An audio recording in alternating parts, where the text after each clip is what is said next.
Njyewe nitwa Byiringiro Caleb, ni umumotari. Naregeye uburenganzira bwanjye kuko yari yamvuzweho bivuga ko mfite agatsiko nyoboye. Njyewe narebaga ikinyamakuru hanga.rwa ko numvaga ko aricyo cyanditse iyo nkuru kandi gifite na fagiti. Maze gusesengura n'ibyo abayobozi badufashije hano muri RMC, bigaragawe ko byashimangiwe n'umuyobozi wa federasiyo ariwe Ngarambe Daniel. Uwo rero Ngarambe Daniel uyoboye federasiyo uyu munsi wa none niwe twari duhanganye ku mwanya w'ubuyobozi. Aza no kugeraho akoresha abantu kugira ngo anyikize, anyandikira urwandiko rumparabiga. Rero ntibitangaje ko yabivuga anabinyujije mu itangazamakuru. Nejejwe nuko nongereye kubona ibindi bimenyetso bizamfasha, kuko deja namaze gutanga ikirego mu rukiko cyuko yansebeje akoresheje inyandiko. Yongeye kubishimangira rero akoresha itangazamakuru. Numva ari n'ikindi kimenyetso kiyongereye. Murakoze. Hanyuma ndi kumva wari ufitanye ikibazo n'uwo aracyari perezida? Aracyari perezida w'uyoboye federasiyo muri iki gihe. Hanyuma ukuntu rero haje kuzamo ikinyamakuru cyahanga nibwo yenda twasobanukirwa. Ukuntu ikinyamakuru cyajemo n'inama yabaye ku itariki 27, we ayandika inkuru yanditse ku itariki 2. Mbona aricyo yifashishije, we yarifashishije itangazamakuru. Ntabwo ukuri k'umuntu ntabwo wakumenya, kuko cyane ko we nta gitangaza kirimo ko yakoresha igitangazamakuru ngo cyandike. Ariko ubwo uburenganzira bwacu twamaze kumenya aho butangirira n'aho bugarukira. Numva nta bindi aho byahuriye n'itangazamakuru ari aho ngaho. Murakoze. Hanyuma rero muba muraburanye hano mu rwego rw'abanyamakuru bigenzura RMC, mwakiriye gute uko ikibazo gikishijwe? Imikirize y'ikibazo, njye ku ruhande rumwe ndanyuzwe, nzongera kunyurwa neza mbonye raporo niba koko ibyavuzwe byose byanditse. Kunyurwa kw'imikirize y'urubanza ni kimwe, no gusubiza no kubyandika neza nk'uko byavuzwe nabyo ni kimwe. Aho nibwo nzashyiraho akadomo mvuga ko nanyuzwe, kuko icyo ni ikimenyetso simusiga gishimangira ibaruwa nandikiwe n'imbwirwaruhame we yakoresheje mu nteko ya federasiyo yabaye ku itariki 30/11/2019. Ibyo byose bizaba ari ibimenyetso simusiga bigaragaza uwo muntu ko yansebeje akoresheje inyandiko ye ubwite, akoresheje itangazamakuru. Numva nabyo ari ikimenyetso muri rusange kandi kizakemura ibibazo. Rero imikirize ya hano ndayishimiye, ariko nzashyiraho akadomo maze gufata iyo nyandiko nyirizina ivuga uko icyo kibazo cyagenze. Biratangaje, nabuze ndibaza ikintu aho byaturutse. Niba twe twari turi muri stade, umunyamakuru we ntagire tendanse yo kuduhamagara ngo tuvugane nawe. Bigaragara ko inyuma yaho niho navuze ngo ukuri k'umuntu kugira ngo umuntu azamenye gukuri n'ukuri biragoye mu muntu ni hanini. Urumva ko yabanje gukora inkuru y'ishuri, urumva ko inkuru ya kabiri yakurikiyeho ari yacu. Ni uburenganzira bwe nk'umunyamakuru, ariko duhita tubonamo uruntu. Niyo mpamvu rero amategeko agomba gukora ibyo akwiye gukora. Uwavuze inkuru akagaragaza ibyo bimenyetso, akagaragaza n'ako gatsiko, amategeko agakora ibyo agomba gukora. Murakoze. Mubonamo uruntu. Hanyuma yaha ni iki kigiye gukurikiraho tugana no ku musozo? Tugana ku musozo ikigiye gukurikiraho no kujya mu mategeko, agakora ibyo agomba gukora, kuko ibimenyetso byo mu biragenda byiyongera. Abo tuvugira ni Abanyarwanda. N'ibitagenda ni ibibazo. Iyo unenze ibitagenda egare kuba agushakira ibyaha runaka. Si twe ba mbere, si natwe ba kabiri. Abantu barahari abo yagiye abikorera. Murakoze. Turakwakiriye nawe watangira twibwira. Murakoze. Nitwa Kurikira Olivier. Ndi umumotari ukoze igihe kinini, myaka hafi 11. Nkaba nari ndi umwe mu batanze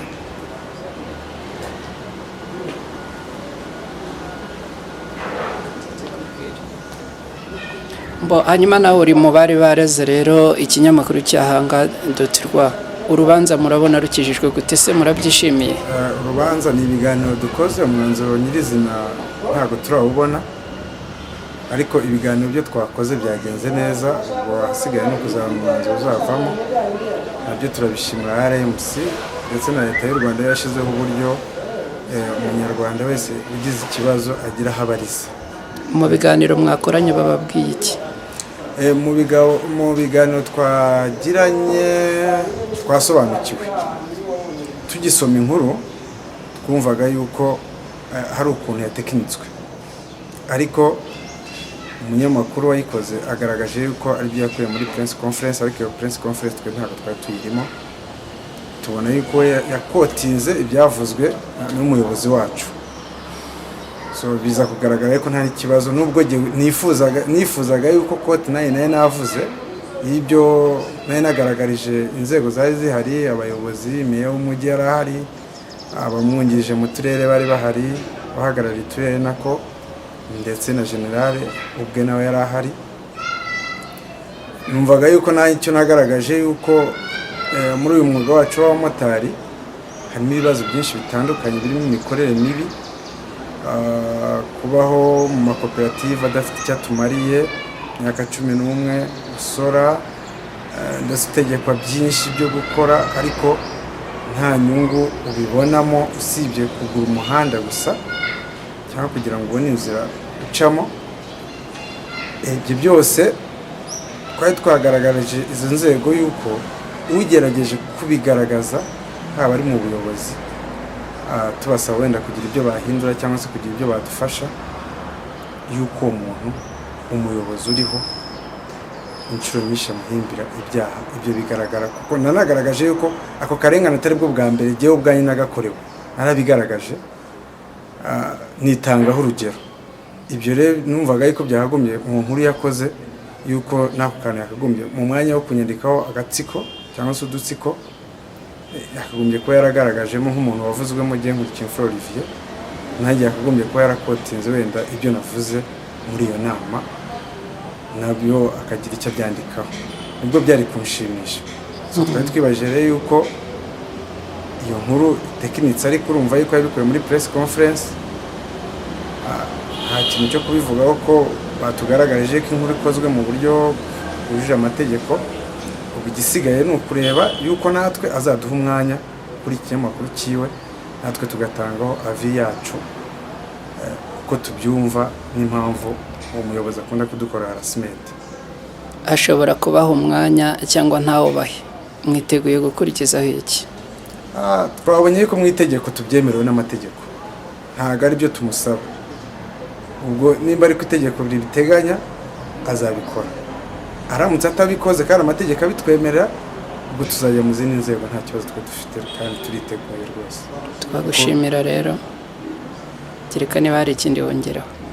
Murakoze, natwe reka tubashimire kandi namwe muzadufashe, muzabe mudukorera ubuvugizi, ariko murebe kote zose. Inshuro nyinshi abayobozi bakunda kuvuga imbwirwaruhame hamwe nziza, kuko jyewe uriya muyobozi anyoboye imyaka 11, ibyo yambwiye 2009 n'ubu nibyo akimbwira, iterambere ndacyayitegereje, ariko ndabona nabaye pension ndi gusaza. Ubwo nimba bazabinshyingurana simbizi, nimba bizagenda gute, ndacyategereje ni amatunda duhora dutegereje. Murakoze. Tangira twibwira, hanyuma utubwire nuko wakiriye imikirizwe y'ibi biganiro mwagiranaga hagati y'ikinyamakuru Hanga n'urwego rw'abanyamakuru bigenzura. Murakoze, Nziza Jean de Dieu. Urwego rw'imikirize y'ikinyamakuru Hanga n'urwego rw'abanyamakuru bigenzura, ndabona serivisi ari nziza.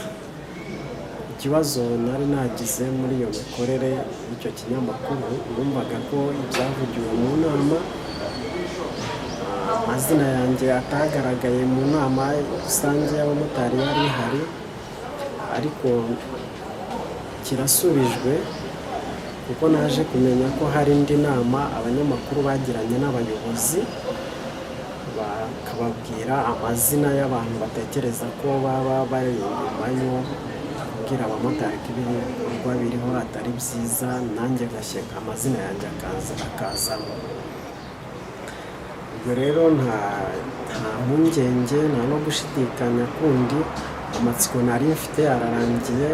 Aho nari mfite ikibazo umunyamakuru yakuye amazina yanjye, nahamenye nicyo kibazo nari mfite gusa. Ibiganiro rero mwagiranye hagati ya kiriya kinyamakuru n'urwego rw'abanyamakuru rw'igenzura, mubyakiriye mute? Ku ruhande rwanjye ibiganiro biranyuze, kuko igisubizo nashakagamo nakibonye. Nari nkeneye kumenya uburyo amazina yanjye yagaragaye muri icyo kinyamakuru kandi ataravuzwe mu nama twarimo. Nza kumenya ko nyuma hari inama yabaye n'abanyamakuru akaba ari havugirwa. Nicyo ngicyo nari nkeneye kumenya gusa. Ikiganiro kiranyuze, nta kibazo. Ubutumwa bukuri ku mutima ubundi tugasoza. Ubutumwa buri ku mutima wanjye ni uko mu bigaragara abayobozi cyangwa n'abandi dukora umwuga umwe wo gutwara abagenzi kuri moto, abantu bakunda kumva imvugo nziza, bakahareba umuntu ahagaze mu mwambaro w'ubuyobozi, bakumva ibyo avuga, ariko nyuma gukurikirana ibyo akora ugasanga ni ikibazo. Turasaba inzego z'ubuyobozi kuba zareba ibyo abantu bavuga muri teori, bakareba ko bishyirwa mu bikorwa. Twagushimira, niba nta kindi wongeraho. Nta kindi nakongeraho. Murakoze. Nitwa Muhammadu Gatete, ndi umwanditsi mukuru w'ikinyamakuru cyitwa rwa, ikinyamakuru gikorera kuri murandasi cyangwa interineti. Ese Muhammadu, wari uri hano mu rubanza warezwemo rw'inkuru wakoze, watunyuriramo yenda muri make, hanyuma ukaza no guhita ukomoza ku buryo ubyakiriye uko urubanza rukijijwe? Inkuru nakoze y'inama yateranye ku itariki nimba ari mu kwezi gushize, yahuje abamotari bose bakora umwuga w'ikimotari mu mujyi wa Kigali, bahura iyobowe na General Mubaraka Muganga, ni meya w'umujyi wa Kigali, abamwungiriza Gasabo, Nyarugenge, n'izindi nzego na polisi, n'izindi nzego bafatanya nyine mu kimotari, bagamije ku inama y'umutekano rusange, ari ukubabwira uburyo bazitwara mu nama iri hafi kuba yacogamo, n'ibijyanye n'imyitwarire itavugwa neza mu kimotari, aho umuyobozi wa Kutamo yakomoje ku kibazo cy'udutsiko twavutse mu bamotari, avuga yuko turimo tugenda twikusanya, tugenda turubana ibitagenda kugira ngo rusebye inzego. Ubwo rero icyo gihe inkuru narayikoze, abo yavuze mu majwi Kakamani bose baje kundega, ntabwo nabahaye ijambo kandi byari ngombwa. Ndaje ndabati yavuze benshi n'abatanze ibibazo bari benshi, mwebwe sinari mbazi, ariko nyuma yaho tuje muri RMC turaburana, kuba badasobanukiwe umwuga ugenda itangazamakuru, basanga kubashyiramo uburenganzira bwanjye cyangwa kuba utabashyiramo, kuko ntanga n'inkuru icukumbuye nakoraga, yari inkuru ya event, nakoze coverage event, byavugiwe muri event, aho nyuma yaho nshobora gukora muri icukumbuye n'umuntu nkabaha ijambo, ariko ni ku burenganzira bwanjye cyangwa initiative ari umwanya mfashe by interested kuri iyo nkuru. Hanyuma wa mugani nari ndimo mbona mu kanya muri hamwe musa naho murimo muganira, mbere yo kuza kukurega cyangwa mbere yo kuza kuzana ikibazo hano, hari ubwo mwari mwabanje kuganira yenda ngo use n'ubasobanurira ku bigenga umwuga w'itangazamakuru ho gake? Ntabwo mbazi, ntabwo nari mbazi pe, n'ubwa mbere duhuriye hano mu rubanza, aba bose reba baje kumva agasimba n'abazi. Si ibyo ko duhuriye hano tukaba turi kumenyana, nyuma yaho bari kugenda banyereka ibimenyetso, bambwira ati dore rwose dore. Ubwo nyuma yaho yenda biratuma ngira amatsiko, barimo baranyereka ibibazo ko bitendaza kugira amatsiko yenda byinjiremo, bikore mu buryo bucukumbuye nk'umunyamwuga, nanjye zo n'undi zihe ijambo muri nkuru icukumbuye. Reka rero ibyo byose ni ikibazo uhuye nacyo, nubwo yenda gikemutse, ariko hari n'undi munyamakuru wahura nacyo. Reka ugire ijambo wabwira abanyamakuru bagenzi bawe ndetse n'abandi bantu bagana RMC mu bibazo nk'ibi ngibi.